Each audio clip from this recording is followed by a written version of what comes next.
Բարի գալուստ ավետարանի ճշմարտությունը հաղորդում Էնդրու Ոմքի հետ։ Այս ծառայության նպատակն է սովորեցնել Աստծո անվերապահ սիրո եւ շնորհքի մասին։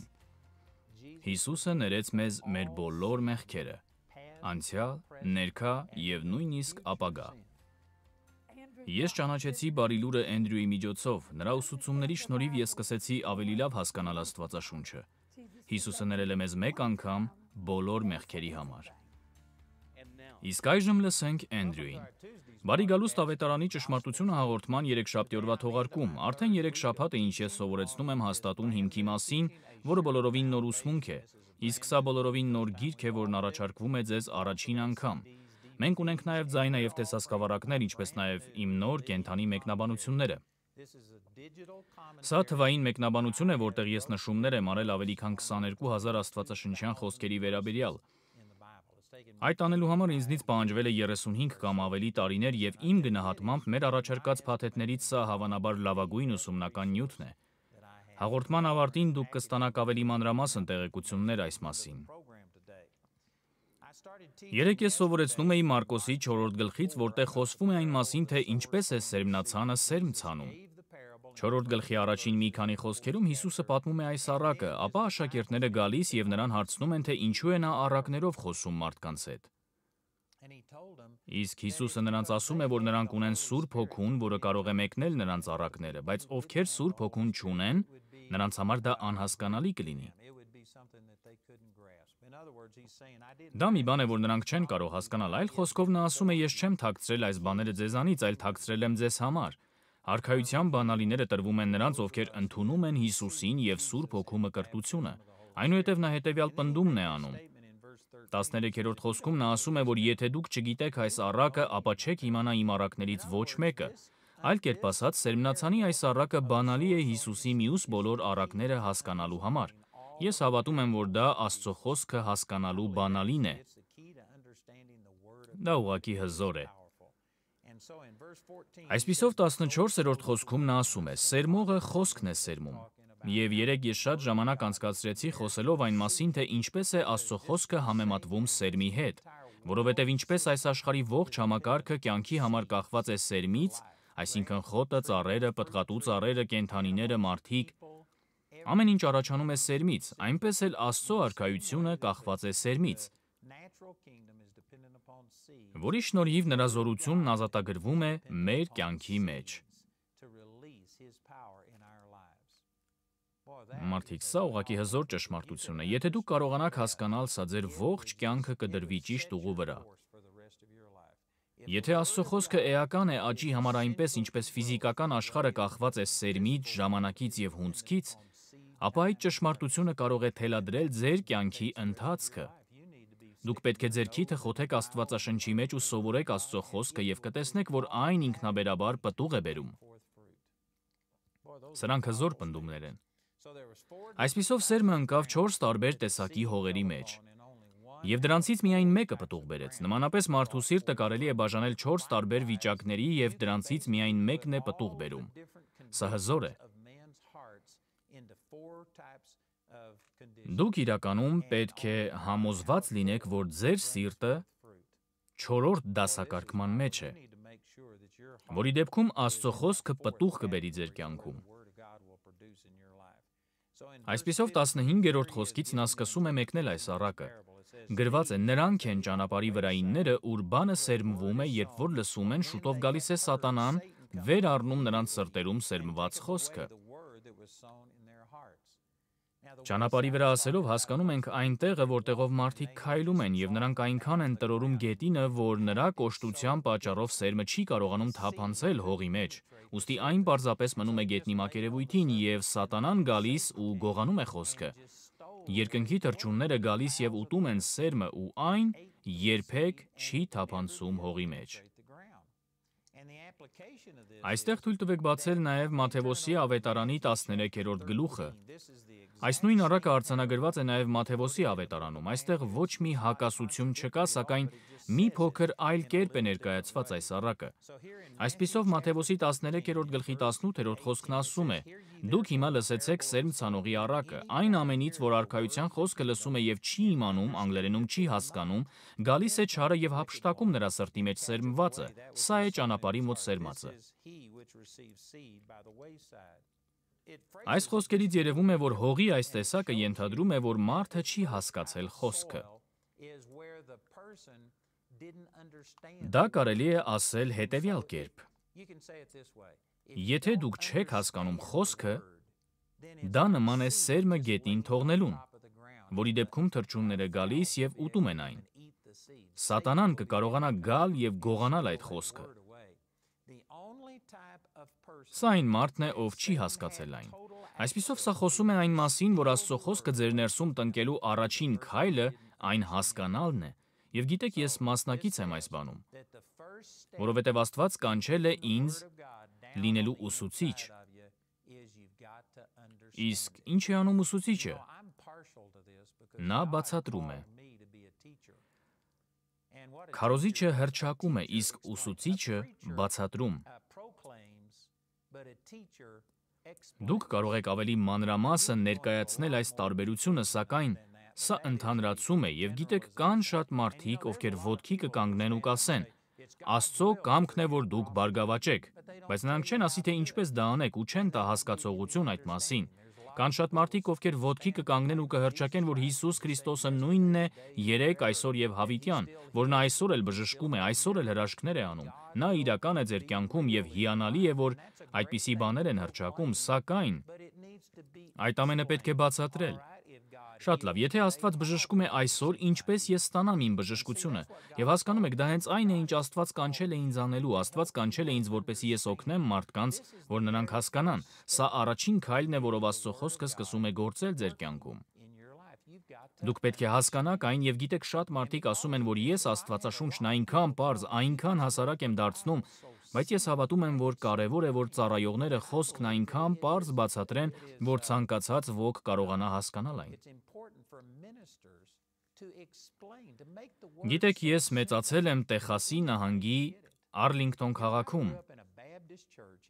Այնտեղ գտնվող մի մկրտական եկեղեցում, որի հարևանությամբ գտնվում էր հարավարևելյան մկրտական աստվածաբանական սեմինարիան։ Ու երբ մեր հովիվը արձակուրդ էր գնում կամ բացակայում էր այլ պատճառով, մեզ մոտ էին գալիս այլ աստվածաբանական սեմինարիայի պրոֆեսորները ու ինչ-ինչ պատճառով նրանք հպարտանում էին, որ կարողանում էին խոսել այնպես, որ սովորական մարդը չէր կարողանում հասկանալ նրանց։ Նրանք օգտագործում էին այնպիսի բառեր, որոնք բացի նրանցից ուրիշ ոչ ոք չէր հասկանում։ Նկատի ունեմ, որ դուք պետք է այնտեղ նստեիք եւ օգտվեիք բառարանից, որպեսզի հասկանաք, թե ինչ էին նրանք ասում։ Նրանք օգտագործում էին աստվածաբանական տերմիններ եւ ոչ միայն դա, այլև օգտագործում էին բարդ բառեր այս կամ այն կերպ կարծելով, թե իրենք այնքան խորն են, այնքան խելացի, որ քիչ մարդիկ են կարողանում նրանց հասկանալ։ Իմ կարծիքով դա ոչ թե դրական, այլ բացասական բան է։ Դուք պետք է սովորեք Աստծո խոսքը եւ նրա խոսքի ճշմարտությունները խոսել ու հաղորդել այնքան պարզ եղանակով, որ ցանկացած ոք կարողանա հասկանալ դրանք, որովհետեւ եթե մարդիկ չեն հասկանում, դա նման է սերմը սեղանին շաղ տալուն։ Այն չի կարող ներս թափանցել, թռչունները կգան եւ կուտեն այն։ Սատանան իսկույն կգա եւ կգողանա այդ խոսքը, եթե մարդը չի հասկանում այն։ Այնպես որ հասկանալը էական է եւ սա ուսուցչի ծառայությունն է՝ բացատրել, օգնել մարդկանց հասկանալ։ Մի բան է, երբ գիտես, որ Աստված սիրում է քեզ, մեկ այլ բան է, թե ինչպես կարող է Աստված սիրել քեզ նման մեկին, երբ դու գիտես, որ դու նույնիսկ երբեմն ինքդ քեզ չես սիրում, քեզ դուր չի գալիս քո պահվածքը, ինչպես կարող է Սուրբ Աստված, որ քեզանից անսահմանորեն մեծ է, գոհ լինել քեզանից, երբ ինքդ քեզանից գոհ չես։ Հասկանում եք, մի բան է ասել, որ Աստված սիրում է քեզ, մեկ այլ բան է բացատրել Աստծո սերը, նրա շնորհքը, այն, որ մենք այլևս հին ուխտի բարկության տակ չենք, այլև նոր ուխտի շնորհքի։ Ասում եմ ձեզ, սա այնքան հզոր է, եւ ես բառացիորեն տեսել եմ, թե ինչպես են վերափոխվել տասնյակ հազարավոր եւ թերևս համարձակվեմ ասել 100 հազարավոր մարդկանց կյանքեր, ում ծառայել եմ Աստծո խոսքով։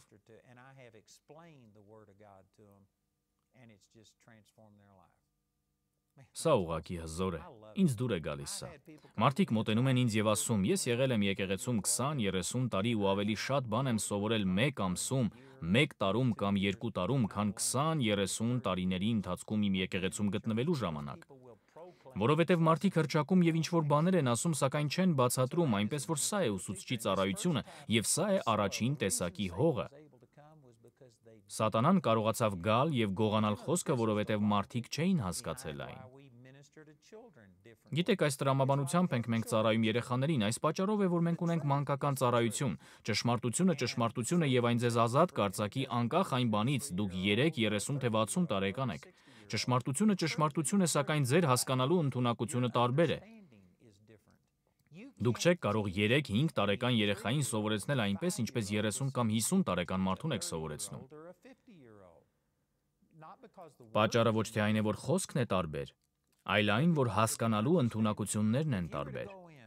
Եթե 5 տարեկան երեխային ասեք, որ եթե նա չսովորի տալ եւ փոխարենը լինի եսասեր ու ամեն բան իրեն ցանկանա, ապա չի կարողանա պահպանել իր ամուսնությունը եւ կկանգնի ամուսնալուծության առջեւ, որովհետեւ ամեն բան իր համար է,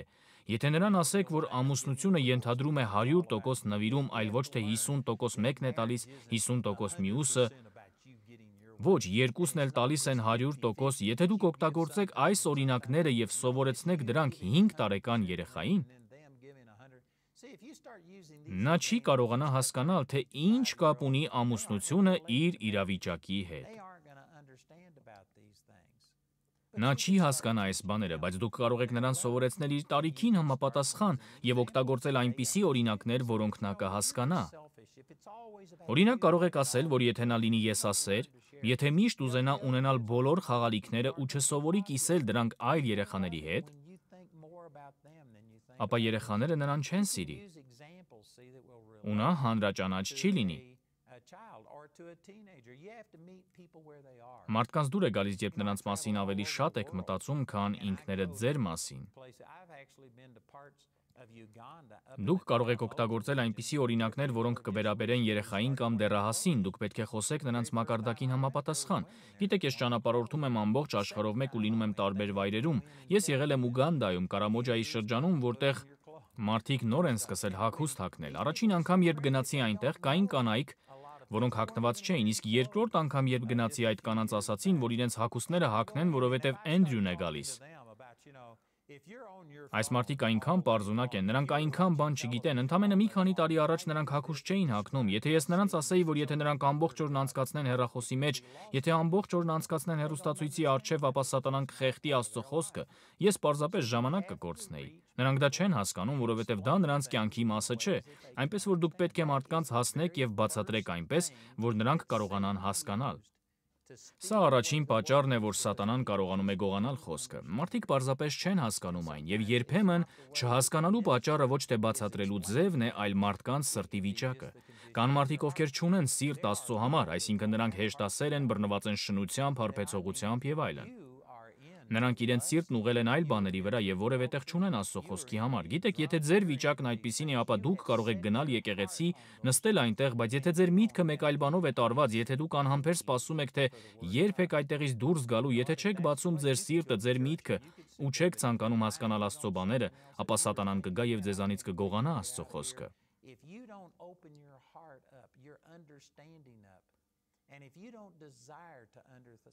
Դուք կարող եք նստել եկեղեցում ու այդպես էլ ոչինչ չստանալ։ Երբ ես սկսեցի ծառայել ավետարանով, ես դա չէի հասկանում ու կարծում էի, որ ամեն բան կախված է ինձանից։ Ես մտածում էի, որ եթե ես ճիշտ ձևով մատակարարեմ խոսքը, յուրաքանչյուր մարդ կփրկվի։ Ես չէի հասկանում, որ այս առակը ցույց է տալիս, որ 4 տեսակի մարդկանցից միայն մեկն է ընդունում Աստծո խոսքն այնպես, որ այն պտուղ է բերում նրա կյանքում։ Շատ մարդիկ էին գալիս եւ նստում Հիսուսի մոտ, նրանցից ոմանք հետագայում աղաղակեցին խաչել նրան։ Եթե Հիսուսը չկարողացավ ստիպել իրեն լսող յուրաքանչյուր մարդու արձագանքել եւ պտուղ բերել, ապա երաշխավորում եմ ձեզ, որ ես էլ չեմ կարող։ Սկզբում ես դա չէի հասկանում, ես սկսեցի հասկանալ դա այն ժամանակ, երբ շրջագայում էի Օկլահոմա, Կոլորադո եւ Նյու Մեքսիկո նահանգներում, ու շաբաթական 6 օր երեկոյան աստվածաշնչյան դասընթացներ անցկացնում։ Այդ բոլոր վայրերում յուրաքանչյուր երեկո ես սովորեցնում էի նույն աստվածաշնչյան դասը և յուրաքանչյուր դասընթացի մասնակցում էր 30-ից 80 մարդ։ Այդ դասընթացներն անցկացնում էի հերթափոխային սկզբունքով, յուրաքանչյուր խմբի սովորեցնելով նույն բանը, որպեսզի նրանք նույն արագությամբ աճեին ու սովորեին Աստծո մասին։ Եվ գիտեք ինչ, ամեն երեկո մի դասը մյուսից ավելի լավ էր անցնում, որովհետև ես ավելի լավ էի բացատրում նյութը։ Ես իրականում օգտվում էի առաջին երեկոյի փորձառությունից և ավելի լավ էի սովորեցնում երկրորդ երեկոյին։ Ու տեսնում էի, թե ինչպես են մարդիկ աճում և որոշ ժամանակ անց ես ականատես եղա, թե ինչպես էին մարդկանց կույր աչքերը բացվում, հրաշքներ տեղի ունենում, թե ֆիզիկական, թե հոգևոր ոլորտում։ Ես տեսնում էի, թե ինչպես էին մարդիկ ազատագրվում մեղքի և դատապարտության զգացումից, դա հզոր էր։ Այնուհետև հաջորդ երեկո նույն բանը քարոզում էի մեկ այլ վայրում, սակայն մարդկանց ականջները կարծես փակ լինեին։ Նրանք նստում էին դասին ու ոչինչ չէին ստանում։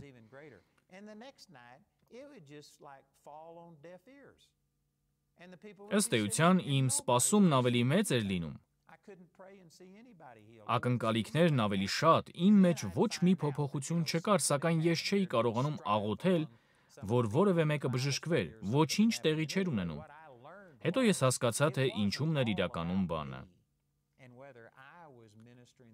Պարզվեց, որ դասընթացի մասնակիցները վիճել էին միմյանց հետ, այլ բաներ էին տեղի ունեցել, ու ես հասկացա, որ ամեն բան կախված չէր ինձանից, և ոչ էլ խոսքը ճիշտ մատակարարելուց։ Շատ բան կախված էր մարդկանցից, նրանց սրտի վիճակից և նրանից, թե ինչ էր կատարվում նրանց կյանքում։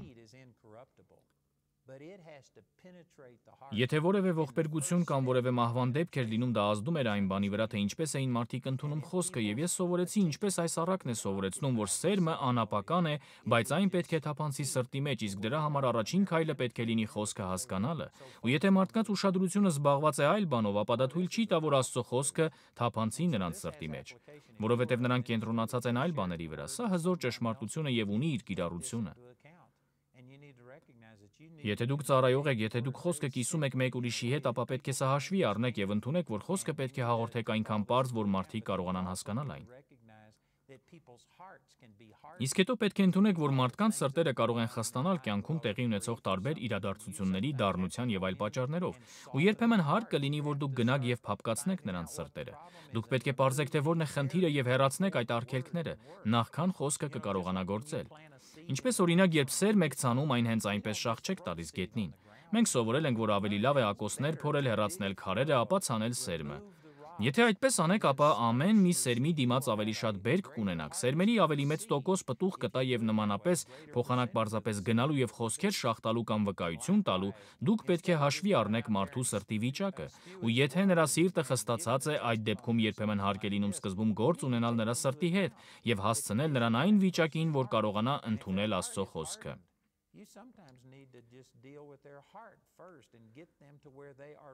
Ես հիշում եմ մի դեպք,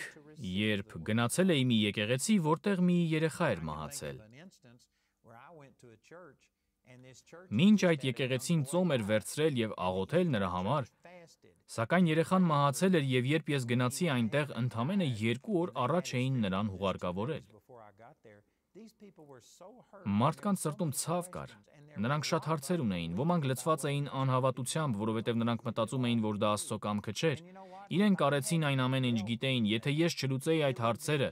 անօգուտ կլիներ իմ այնտեղ գնալը և ուղերձ քարոզելը անտեսելով այն ցավը, այն վերքը, որ նրանք ստացել էին։ Ես պետք է լուծեի այդ հարցերը, ու ես հատուկ անդրադարձա այն բանին, թե ինչու էր դա տեղի ունեցել։ Ինչևէ, դա երկար պատմություն է, ես չեմ խորանա մանրամասների մեջ, սակայն կային տրամաբանական պատճառներ, կային աստվածաշնչյան պատճառներ, թե ինչու նրանք չստացան իրենց աղոթքի պատասխանը։ Պատճառն այն էր, որ վարագույրների ետևում տեղի էին ունենում մի շարք վատ բաներ, որոնց մասին ոչ բոլորը գիտեին։ Աստվածաշունչը Հակոբոսի 3:16-ում ասում է, ուր որ նախանձ և կռիվ կա, այնտեղ անկարգություն և ամեն չար բաներ կան։ Այդ տղայի ընտանիքում կռիվներ էին տեղի ունենում, ու դա էր պատճառը, որ այդ բաները չգործեցին։ Դուք չեք կարող նստել ու հանդուրժել այդ կռիվները, ատելությունն ու մնացած բաները ու սպասել, որ ձեր հավատքը գործի։ Գաղատացիների 5-րդ գլխի 6-րդ խոսքն ասում է. «Այլ հավատքը, որ սիրով է գործում»։ Հավատքը գործում է սիրով։ Եթե ձեր մեջ կա ատելություն, կռիվ, չներում, ապա դրանք ետ կպահեն ձեր հավատքը գործելուց։ Հավատքը գործում է սիրով։ Սիրել այլ մարդկանց և գործել միաբանության մեջ, որովհետև միաբանության մեջ ավելի մեծ օրհնություն կա, միաժամանակ դուք պետք է հասկանաք, թե ինչպիսին է Աստծո սերը ձեր հանդեպ, որովհետև շատ մարդիկ կան, ովքեր գիտեն, որ Աստված կա, սակայն կարծում են, թե նա հրեշ է, շատ սահմանափակ ու դաժան ու չեն հասկանում նրա ուխտի, սերն ու ողորմությունը։ Այդ պատճառով նրանք միգուցե գիտեն, որ Աստծո կամքն է, որ իրենք առողջ լինեն, սակայն չեն կարողանում հավատալ, որ Աստված կսիրի և կբժշկի իրենց։ Այսպիսով դուք ստիպված եք գործ ունենալ այսպիսի բաների հետ։ Ինչևէ առաջին տեսակի մարդը, որի սրտում գտնվում է Աստծո խոսքը, խստասիրտ մարդն է։ Դա նման է կոշտացած հողին, որի մեջ սերմը չի կարողանում թափանցել, խոսքը չի կարողանում թափանցել նրանց մտածողության մեջ, այդ պատճառով այն պարզապես չի գործում։ Հասկանալը վճռորոշ է։ Առակաց գրքում ասվում է. «Իմաստություն ստացիր և քո ամեն ստացվածքի հետ հանճար անգլերենում հասկացողություն ստացիր»։ Դուք պետք է հասկանաք Աստծո խոսքի ճշմարտությունը, որպեսզի նրա զորությունը արձակվի ձեր կյանքի մեջ։ Այսպիսով դա առաջին քայլն է և մի փոքր շեղվելով ասեմ, որ ես հավատում եմ, որ այն բաներից մեկը, որ օգնում է ինձ հասկանալու խոսքը, լեզուներով աղոթքն է։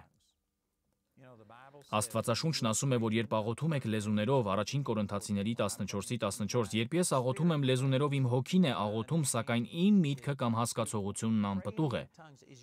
Լեզուներով աղոթում է ձեր հոգին, ձեր այն մասը, որն ունի Քրիստոսի միտքը։ Եվ դրա նախորդ խոսքը առաջին Կորինթացիների 14:13-ում ասում է, որ երբ աղոթում եք լեզուներով, աղոթեք նաև, որ թարգմանեք։ Այսպիսով, երբ դուք աղոթում եք լեզուներով, աղոթում եք Աստծո ծածուկ իմաստությունը։ Առաջին Հովհաննես 2:20-ն ասում է. «Դուք օծություն ունեք այն Սուրբից և ամեն բան գիտեք»։ Դա չի վերաբերում ձեր փոքրիկ գետնանուշի չափ ուղեղին, դա կարող եք ապացուցել նայելով ձեր վերջին թեստի միավորներին։ Ձեզանից ոմանք չեն կարողանում գտնել իրենց ակնոցը, երբ այն գտնվում է իրենց գլխին, ամեն։ Դուք ձեր ֆիզիկական ուղեղով ամեն բան չգիտեք, սակայն հոգու մեջ դուք ունեք Քրիստոսի միտքը։ Առաջին Կորինթացիների 2:16։ Դուք ունեք օծություն Սուրբից և գիտեք ամեն բան, սակայն դա ձեր հոգում է։ Ուստի ինչպես եք այն դուրս հանում, երբ աղոթում եք լեզուներով, ձեր հոգին է աղոթում և ձեզ միայն մնում է ասել. «Հայր, տուր ինձ հասկացողություն, թե ինչ եմ աղոթում»։ Եվ այնպես չէ, որ դուք կանգ եք առնում և ձեր լեզուները թարգմանում հայերեն։ Եթե դուք եկեղեցական ծառայության մեջ եք, այդպես անում եք, սակայն երբ մենակ եք, հարկ չկա, որ դադարեցնեք լեզուներով աղոթքը։ Պարզապես պտղաբեր դարձրեք ձեր միտքը։ Ես չեմ կարող ասել, թե որքան անգամ է եղել, երբ լեզուներով աղոթել եմ ու Աստծուց իմաստություն խնդրել հավատալով, որ Աստված ինձ հասկացողություն կտա, ու հանկարծ Աստված ցույց է տվել, թե ինչ պետք է անեմ։ Դա զուգադիպություն չէ։ Ես պարզապես դուրս եմ հանում այդ իմաստությունն իմ ներսից։ Այսպիսով հասկացողությունը սկզբունքային բան է։ Դուք պետք է հասկանաք, իսկ ինչպես եք դա անում։ Անշուշտ ուսումնասիրում եք Աստծո խոսքը, այլ բաներ անում, սակայն կարող եք նաև աղոթել լեզուներով և խնդրել թարգմանության համար։ Եթե ձեզանից որևէ մեկը չի հասկանում, թե ինչի մասին եմ ես խոսում, եթե սա նոր բան է ձեզ համար, ապա ես ունեմ նյութեր այս թեմայի վերաբերյալ։ Դուք կարող եք զանգահարել և մեր հեռախոսային կենտրոնի ծառայողները կօգնեն ձեզ ու կտրամադրեն այս նյութերը։ Նրանք կաղոթեն ձեզ համար և հենց հեռախոսով դուք կարող եք ստանալ Սուրբ Հոգու մկրտությունը և լեզուներով խոսելու պարգևը։ Ձեռք բերեք այս նյութերը հաստատուն հիմքի վերաբերյալ։ Ես խոստանում եմ ձեզ, սա մի բան է, որի կարիքը դուք ունեք և այն առկա է ոչ միայն գրքի, այլև ձայնաև տեսասկավառակների տեսքով։ Առաջարկում ենք նաև մեր կենդանի մեկնաբանությունները, որտեղ ես գրել եմ թվային ծանոթագրություններ Աստվածաշնչի ավելի քան 22,000 խոսքերի համար։ Լսեք մեր հայտարարությունները և խնդրում եմ զանգահարեք կամ գրեք այսօր։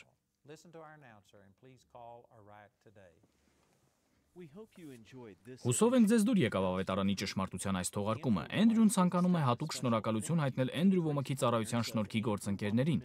Ձեր նվիրատվությունները հնարավոր են դարձնում ամբողջ աշխարհով մեկ հեռարձակել Աստծո անվերապահ սիրո և շնորհքի ուղերձը։ Եթե դուք դեռ շնորհքի գործընկեր չեք, ապա խնդրում ենք աղոթել այսօր այդ գործընկերներից մեկը դառնալու համար։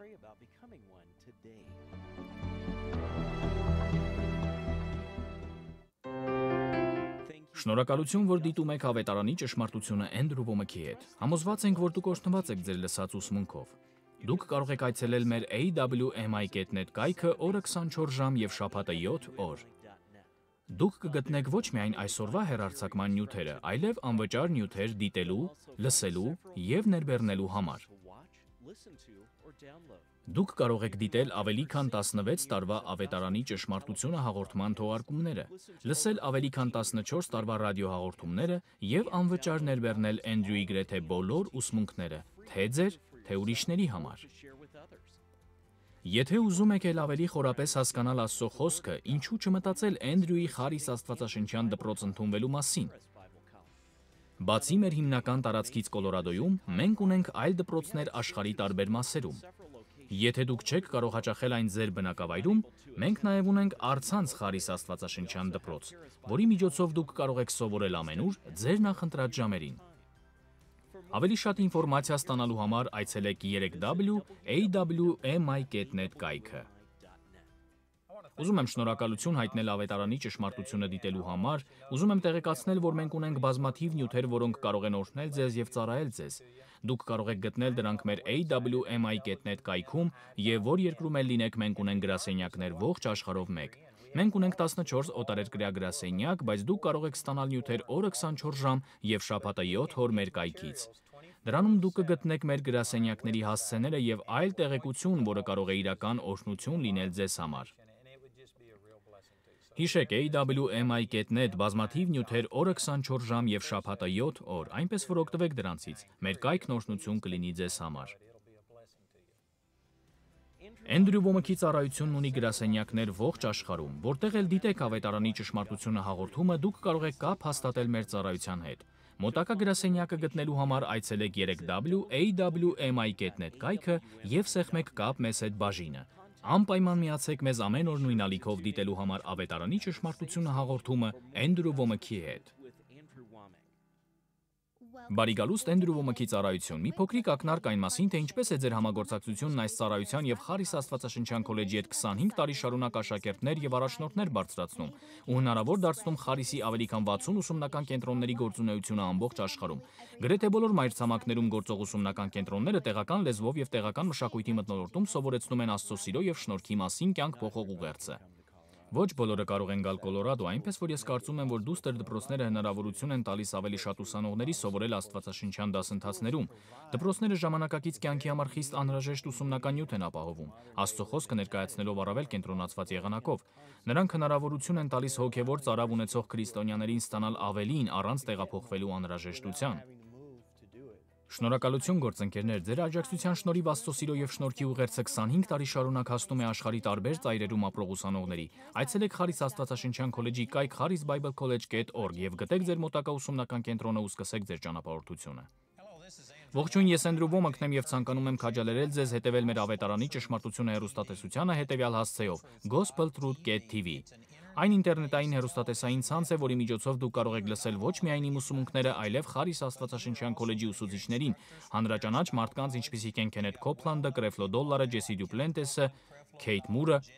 Այս մարդիկ բոլորն էլ իմ ընկերներն են։ Մենք ունենք տարբերություններ եւ տարակարծություններ, սակայն բոլորս էլ քարոզում ենք նույն ուղերձը, եւ սա ապահով վայր է ձեզ համար։ Դուք օրհնված կլինեք, ուստի դիտեք այն հետեւյալ հասցեով օրը 24 ժամ եւ շաբաթը 7 օր gospeltruth.tv։